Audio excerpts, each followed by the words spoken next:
Ahoy! So here we are aboard Charm for the last time, I think, well, one of the last times that she's in the water for the season. We're here to clean the boat out. I've got to clean out the bilge. We're going to take the mainsail off. It's a little too windy to take the furling sail off, so I think we're going to wait to do that. Maybe we'll do it. We'll see. But it's looking a little lonely around here. So many boats are out of the water. A lot of Charm's neighbors are on the hard up in the lot. And yeah, this time of year is always very difficult for me. It's a little bit depressing, I have to say. Actually, it's a lot depressing.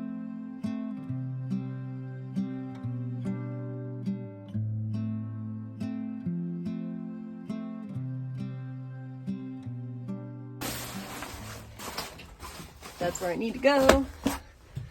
And I got my flashlight.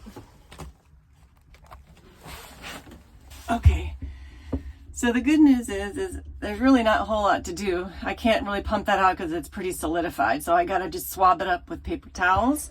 And I'm gonna try to just clean this out with some Clorox wipes.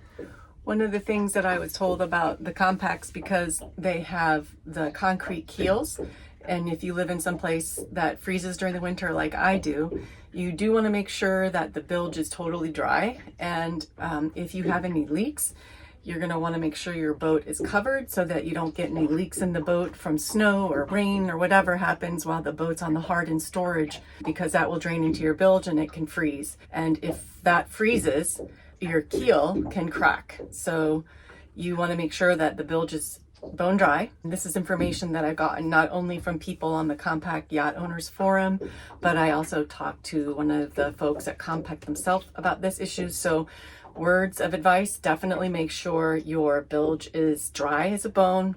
If you store your boat on the hard, anywhere that it can freeze.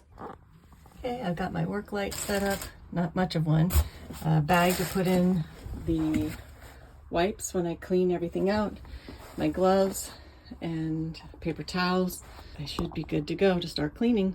Okay, everything's a little solidified, so I have to use something to kind of scrape it up to get that out of there. Okay, so that wasn't a very fun job, but I got it all out for the most part, and I'm going to show you what it looks like now.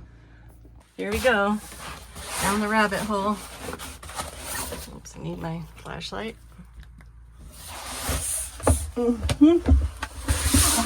Okay. So what do you think about that? Much better.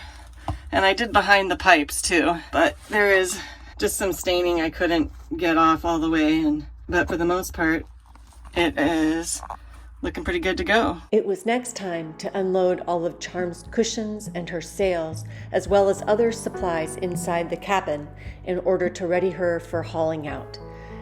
I noticed that after the cushions are removed, I had quite the job ahead of me in terms of cleanup. Some staining and some dirt, some bugs, all easily remedied when I get a good springtime cleaning underway. You can see the V-berth. Again, I'm gonna have to clean this all out, and I gotta clean the cushions off too. I never did get that. It's not really bad, you know, considering, you know, it really isn't. That's the water tank. Anyway. But it gives you an idea. This board should slide out. This is where the porta potty would go. And then of course, another compartment here. Up here is our anchor rod. Probably just leave that on the boat for now. Time to take the mainsail off and get it all hunkered down and put away in the sail bag. Gonna have to get the sail stop out here to get all these sail slugs out, and then also get the sail slugs out of the boom, since this is not a loose-footed mainsail.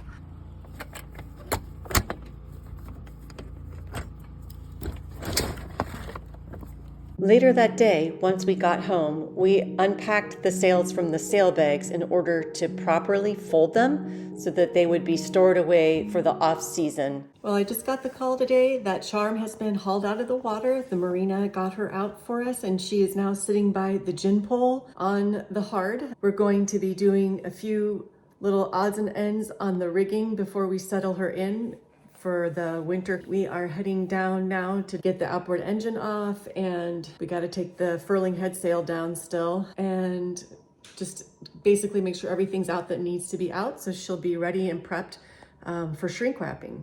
It's so unusual sometimes, I think, to see the boats out of the water, especially sailboats. They look so precariously poised on top of their trailer or on their cradle or jack stands.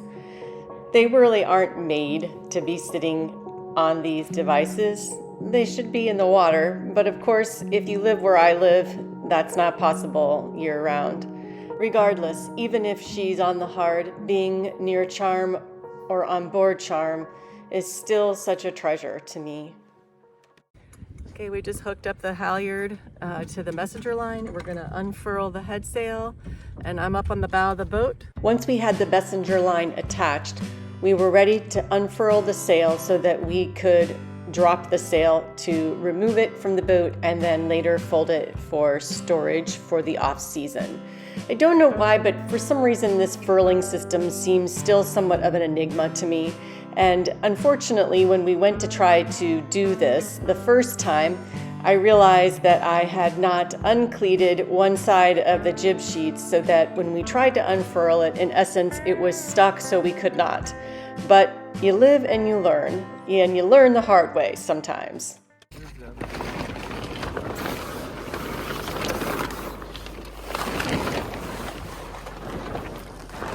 You can take it up on the grass. I'll have you help me carry it up there. If you look up at the top near the mast, you will see where the messenger line is attached to the actual halyard, where I'm pointing there. That piece of line you eventually remove when you hoist the sail and you store it for later on down the road when it's time to take the sail down.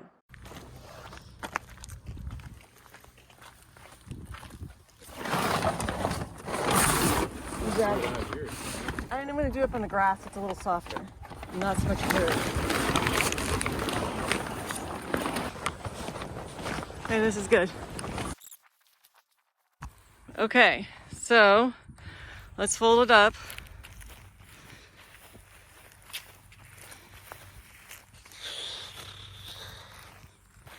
So you remember what I said before, right? As I always say, I'm not sure if the way that I do things is always the right way to do things, but I did learn how to fold sails when I was a kid growing up sailing, and this is a skill set that I've been trying to impart upon my crew member, aka my husband. Sometimes he gets a little bit annoyed with me when I try to give a little too much guidance on how to do things, but I'm only trying to help him learn. And sometimes people just prefer to learn ways that might be different from the ways you try to teach them. In the end, of course, it all shakes out and all is good and the job gets accomplished. Ahoy, friends. I am here to share some exciting news. I am waiting for the arrival of a new member to the family.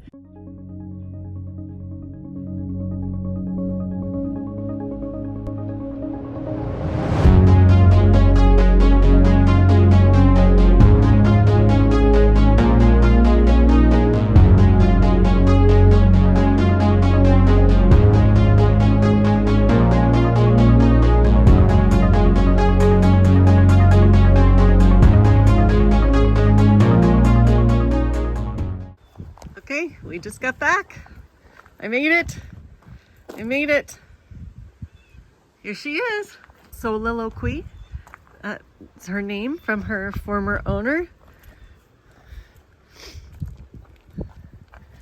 She has a piece of teak here where Sunny did not. Sunny just had a decal here, so this is something I'll need to work on.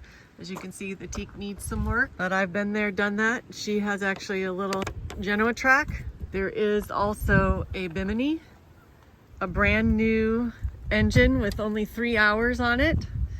The foiled ruddercraft rudder. Well, I'm guessing you all must think I'm one boat away from being that crazy old boat lady down the road. Maybe I should get a t-shirt that says that. Well, there is a method to the madness, my friends, and I promise I'm about to fill you in on all of the juicy details. Hi guys, here I am aboard my new Legacy. I know it sounds strange to hear me tell you that I have another Legacy, but the truth is that I really should not have sold Sunny. And this boat, actually, it's interesting because I had somebody who wanted to buy Sunny last year, and I wasn't ready to sell Sunny then. And so this is a person that's on the Com-Pac Yacht Owners Association forum, like I am, and I wanted to try to help him find a Legacy. He was moving down from an Eclipse, and I looked online, and about a week or so later, I found another Legacy in a state not too far from where he lived. I sent him the ad, and he went to see the boat, and he bought the boat. Well, now it turns out that he says that he's ready to maybe try a different kind of boat. Not that he didn't love this boat. He loved his Legacy, and he had a really great adventure sailing her in Lake Erie. Anyway, he's thinking maybe a Suncat now. And so, long story short, I bought the boat, so in a way the boat's kind of come full circle back to me, but it is quite emotional because I miss Sunny, but having this boat makes my heart feel whole again. The other reason why I decided to get another Legacy is not just because I missed Sunny, but it's because it's part of fulfilling a dream that I have. And that dream is that I've always wanted to work in the marine industry in some capacity. It finally dawned on me that instead of just dreaming about what I want to do, it's time to start making what I want to do actually happen.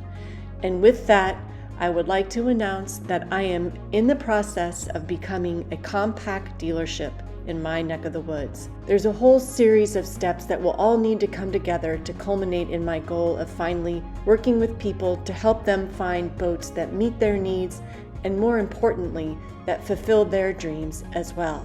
In addition to starting my new Com-Pac dealership, specializing in trailer sailing, I will use my new Legacy to trailer around to various lakes across my state, possibly even into neighboring states. I plan to document and catalog each lake that we visit and include its amenities, for example, boat ramps, marinas, and/or other boat services, anchorages, average wind and weather conditions, restaurants and accommodations, social activities, events in the area, fishing, access to hiking and biking trails near the lake, and of course, information on where to park vehicles and trailers while out on the water. This project will take years to fully realize, but I have to start somewhere. My hopes are that this information that I gather while adventuring aboard my new Legacy will be of use to sailors who are considering sailing their boats at these lakes as well. And in case you're wondering, my adventures aboard Charm will still continue. I have lots to learn, and I can't wait to get back out in the water with her in 2024.